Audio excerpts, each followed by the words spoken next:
ഏവർക്കും ഉബുണ്ടു ജാലകത്തിൻ്റെ മറ്റൊരു വീഡിയോയിലേക്ക് സ്വാഗതം. SSLC IT പ്രാക്ടിക്കൽ പരീക്ഷയുമായി ബന്ധപ്പെട്ട് കൈറ്റ് പുറത്തിറക്കിയിരിക്കുന്ന മാതൃകാ ചോദ്യങ്ങളിൽ ജിയോജിബ്രയിൽ നിന്നുമുള്ള ഒരു ചോദ്യം നമുക്ക് പരിശോധിക്കാം. താഴെ നൽകിയ നിർദ്ദേശങ്ങൾക്കനുസൃതമായി ജിയോജിബ്രയിൽ ഇൻപുട്ട് ബാർ സങ്കേതം ഉപയോഗപ്പെടുത്തിക്കൊണ്ട് രണ്ട് വരകൾ 2 ലൈൻസ് കൺസ്ട്രക്റ്റ് ചെയ്യുക.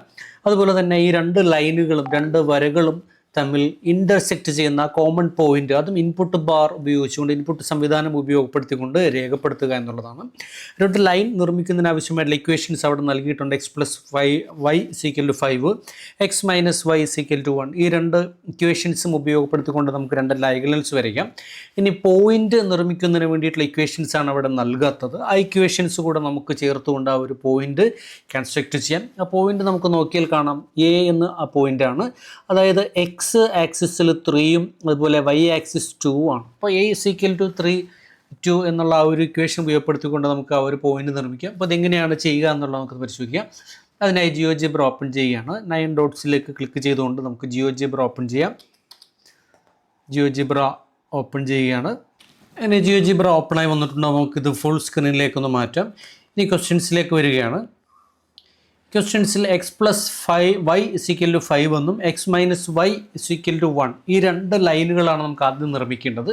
അതിനുവേണ്ടി നമുക്കിവിടെ ഇൻപുട്ട് ബാർ എന്ന ഭാഗത്ത് x+y = 5 എന്ന് ടൈപ്പ് ചെയ്യുമ്പോൾ അവിടെ ഒരു ലൈൻ വരുന്നുണ്ട്.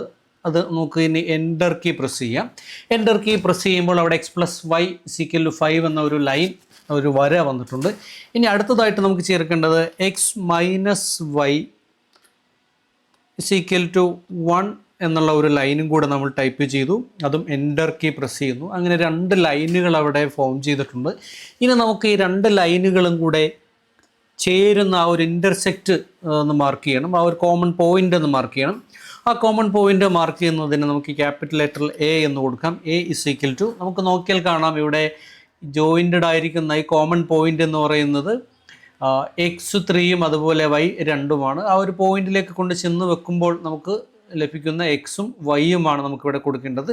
ഇത് ബ്രാക്കറ്റ് ഓപ്പൺ ചെയ്തതിന് ശേഷം ആദ്യം നമുക്ക് x-ൻ്റെ വാല്യൂ കൊടുക്കാം, കോമ y-യുടെ വാല്യൂ കൊടുക്കാം. അങ്ങനെ y-യുടെ വാല്യൂ കൊടുത്തതിന് ശേഷം എൻ്റർ കീ പ്രസ് ചെയ്യുന്ന സമയത്ത് നമുക്കവിടെ കാണാനായിട്ട് സാധിക്കും, അവിടെ ആ ഒരു പോയിന്റ് മാർക്ക് ചെയ്ത് വന്നിട്ടുണ്ട്. അതിൻ്റെ പേരും അവിടെ വന്നിട്ടുണ്ട്. ഇനി ഇത് നമുക്ക് സേവ് ചെയ്യാം. സേവ് ചെയ്യുന്നതിന് ഫയലിൽ നിന്നും സേവ് ആസ് എന്നതിൽ ക്ലിക്ക് ചെയ്തുകൊണ്ട് ഈ ഒരു വിൻഡോ ഒരല്പം കൂടി വലുതാക്കുന്നതായിരിക്കും കുറച്ചുകൂടി നമുക്ക് എളുപ്പം. ഇങ്ങനെ എൻലാർജ് ചെയ്തതിന് ശേഷം ഇവിടെ exam10 പ്രോഡക്റ്റ് എന്ന് നമുക്ക് കാണാം. exam10 പ്രോഡക്റ്റിൽ ഉള്ള രജിസ്റ്റർ നമ്പർ _cross എന്ന പേരിൽ സേവ് ചെയ്യുന്നതോടുകൂടി ഈ ഒരു പ്രവർത്തനം അവസാനിക്കുന്നു. ഇതുവരെ വീഡിയോ കണ്ട ഏവർക്കും നന്ദി, നമസ്കാരം.